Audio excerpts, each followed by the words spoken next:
Hi there, welcome to my channel. In this video, I'm going to share some tips and tricks on growing tomatoes. It's our first time growing tomatoes and we've had a successful run so far. We got a few starter plants from the local nursery in March and transferred them into our planter boxes prepped with garden soil and compost. Let's get started. Step 1. Tomato feeding. There are tomato-specific fertilizers you can get, but this year I've been using Hobbies Organics on all the plants and pretty satisfied.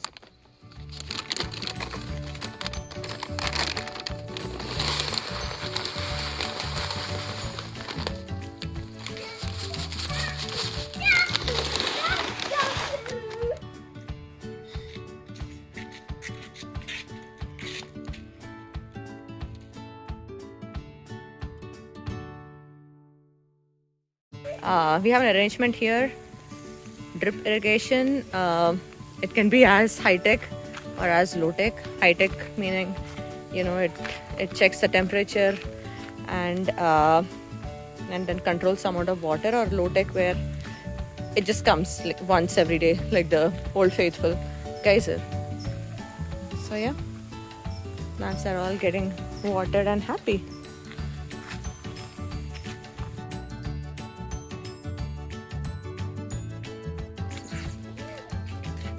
This is a sun leaf, so that's it's very hard to trace, but that's the main stem branching on. Stem has these offshoots. This is a good one. This is the one that you want to leave on the plant. So you only see leaves on either side without any branching out. So this is the good one. Let me show you what a bad one looks like. Now this is a bad one because you see how it grows and then it forks out. So this is like a little plant in itself, a little stem in itself with branches going off. So this is bad. You want to get rid of that. But since this has already started flowering, I'm going to leave that alone. So you see more of these. See, now this little one again is a bad offshoot. So this is called a sucker. You see how this is forking out. Now I'm going to cut this because I don't want to leave them on. So that is a bad one. I will compost it out later. Okay, so this is another bad one. So this, let's see what. Okay, this looks all right. There's a branch going and just one leaf on either side. That is good. I want my plant to have that. But this is bad. So you see that? It's forking out. So that will grow wild. So I'm going to cut that. Okay, and the leaf pruning continues. Getting that out. So one thing they say is, when you are pruning these leaves, make sure not to cut the leaves, sun leaves or whatever, suckers that are too close to the tomatoes. Let me give you an example. Okay, yeah. So you see this bunch here, this leaf, this sun leaf is its nearest neighbor, and then there's another neighbor here. Apparently, the leaves closest to where the fruit is growing, the leaves pass in some good stuff through the branch into the stem. This is not the main stem, but yeah, some derivative. So yeah, the good stuff goes into the fruit, making it sweeter. So I am not going to cut this one or this one. They're both the nearest neighbors of this cluster here. Let's see what's going on. Okay, so I have another cluster here and this is the closest bunch, so I will trim this one out.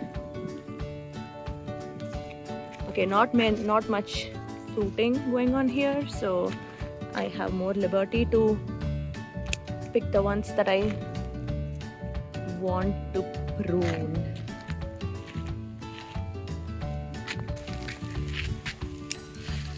So why did we cut that? It was touching the ground. Again, expert gardeners say you don't want any leaves touching the ground, so the infection, like any infections from the ground, from the soil, don't seep into the plant. Yeah, if you notice this, we only have like three tomato plants here, but the planter box looks wild. There's a lot of green, lots of leaves, very dense, I'd say, and we do have tomatoes growing in clusters. Now that's a cluster of how many? 5 and 2, 7, another cluster of 4. So I don't see tomatoes growing big in size. We have a lot of small. I mean they're definitely larger than cherry tomatoes, but not as big. So that our earliest tomatoes were like really big, the first ones to fruit. And after that, they just started getting smaller and smaller, and no amount of nutrition has been helping them. I try to feed them heavily on the heavier side.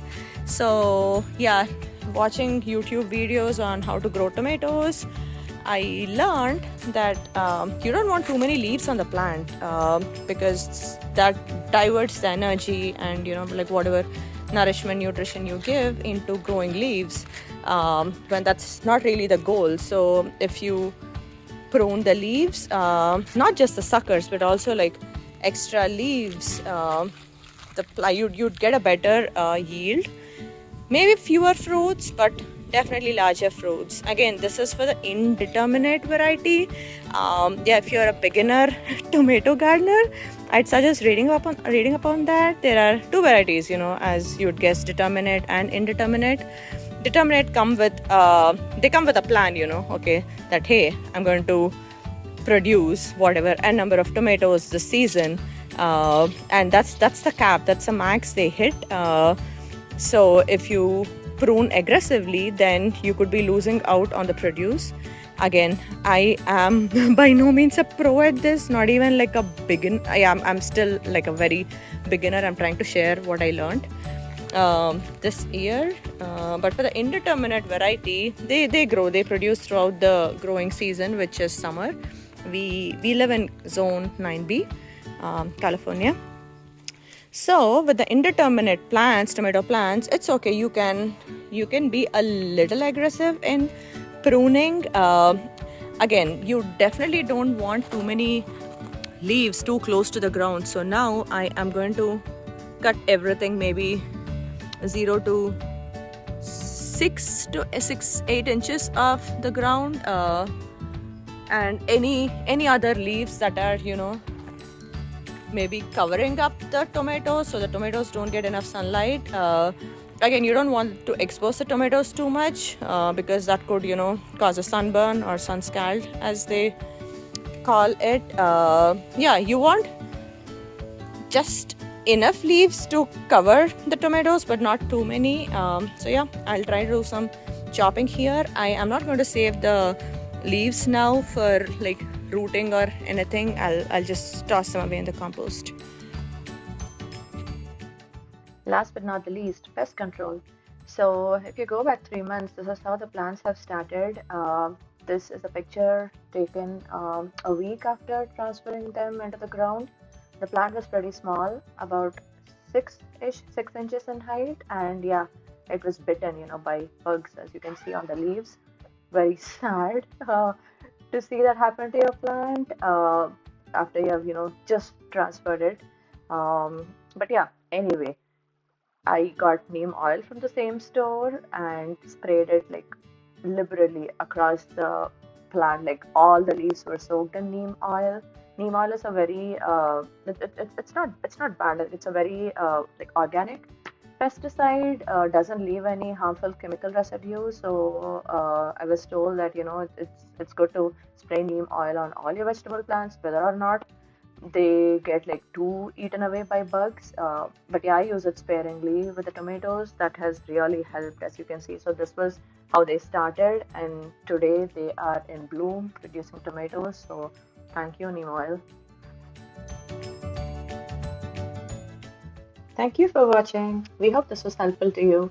Please don't forget to like, share and subscribe if you like it. If you've got tomato growing tips to share, please leave a comment below. And stay tuned for more videos coming up on gardening, travel, kids activities and many more.